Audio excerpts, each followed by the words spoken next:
Hey parents, you got a bad, I'm not calling them bad, you're calling them bad, I'm not calling them bad, you're calling them bad. If you got a bad kid at home, make sure you watch this vlog. Watch this vlog. I got something important to tell you today. This struggle got purpose and we grow.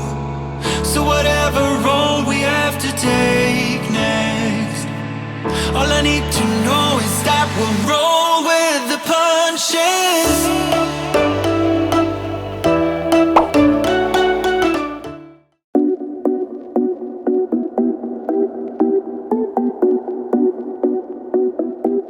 I don't need you, I don't need you, yeah. I need a new apartment, my own safe haven, and not the dump you live in. I don't need you, cause I got high ambitions, a boss vision, I'm granting all my wishes. I don't need you, cause you.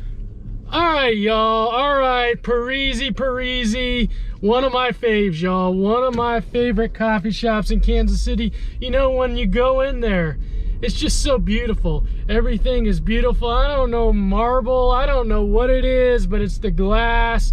It's just the way that they do things at Parisi. Definitely a beautiful place.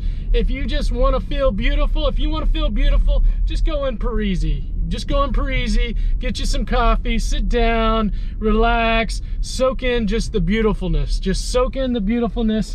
It's a great time at Parisi, y'all. Great time at Parisi. I got a lot to talk to you about today. We've been on this vlog. We've been off the vlog for a while, y'all.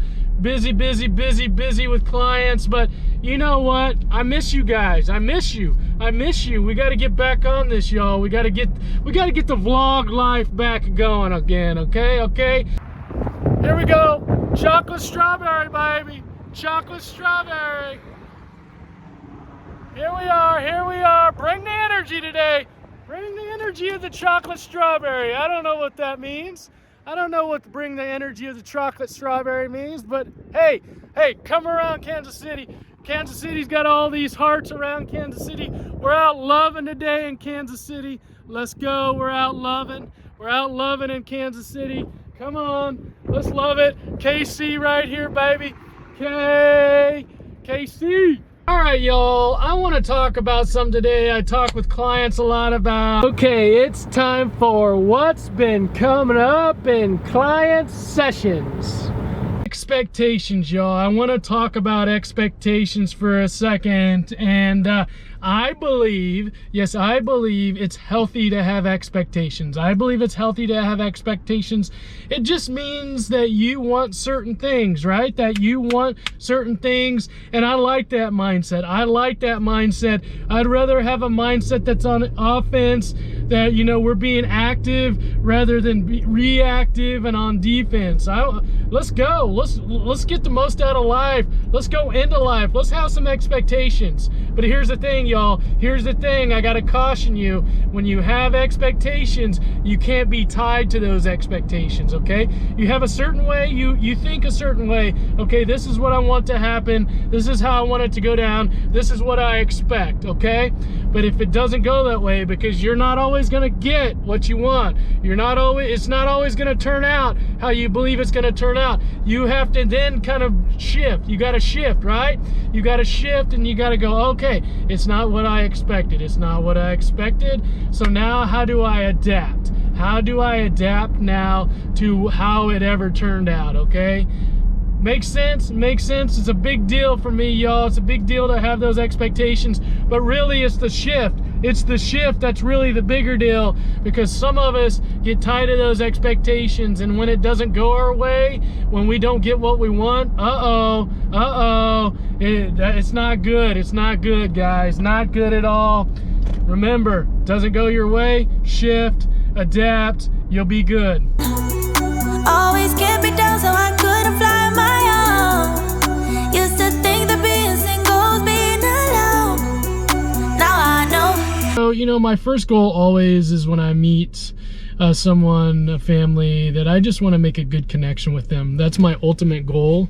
and working with everyone that I work with is, I think that's the most important part about therapy, is just feeling good about who you're working with. So after that, I will help him identify his strengths. I think it's really important to start with the positives and the strengths.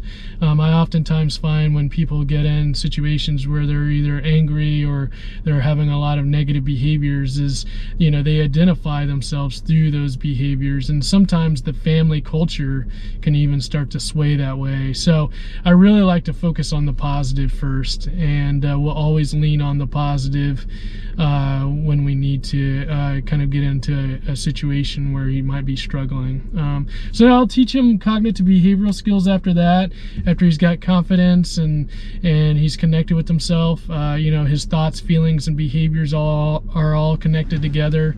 You know, so that will help with the emotional regulation. So I'll help him with all that. So I can give him the skills. You can be rest assured as a mom that he'll have the skills. And the other part of this I can't give him, which is the motivation to use the skills. So, you know, that waxes and wanes with all of us, you know, depending on a lot of different factors. So the reason why I ask if you have a behavioral modification plan is because I will help you establish a plan that holds him highly accountable for his both positive and negative choices, and then, you know, based on those choices with either rewards or consequences. So if he's internally motivated to use the skills, great. You won't have to necessarily use the plan other than to reward those positive choices. And if he's not motivated, then that's when the plan comes into play and will help hopefully with that internal motivation. A lot of times what I see with families is they just don't have a plan to hold the child highly accountable for both the positive and negative choices. All right, y'all, real quick, because I got to get to a client session. But one of the things I've heard twice today, is I've heard a parent say, you know, now that I'm thinking about it, we don't recognize the positive behaviors in our children as much as we recognize the negative behaviors. Yes, so true. It's so important to recognize not only the negative choices that they're making, but the positive choices, y'all. The behavioral modification plan that I give all families, guys, it emphasizes the fuel to the plan. The fuel is to recognize the positive, more than the negative. Let's say more than the negative. Yes, more than the negative, y'all. The fuel is to recognize the positive. What happens in a family is the culture, because there's such negativity, the culture just becomes negative. It becomes negative, and all we focus on is just the negative because we can't take the negative. It's difficult, it's challenging. We want that to go away, so we just focus on the negative. What you got to do is you got to turn it. You got to find those things in your kids. You got to find those things in your kids you appreciate, and you got to acknowledge them. Give them a little reward. I call it random rewards. Give them a little reward every once in a while. Not on a schedule. It's not if you do this, then I'll give you this. Give them a little reward. Yes, I am circling the parking lot. I'm trying to buy a little time, okay, before this next client session. But give them a little reward. And just tell them how much you appreciate them. Tell them the things that you love about them. Your kids, parents, your kids want to be seen by you.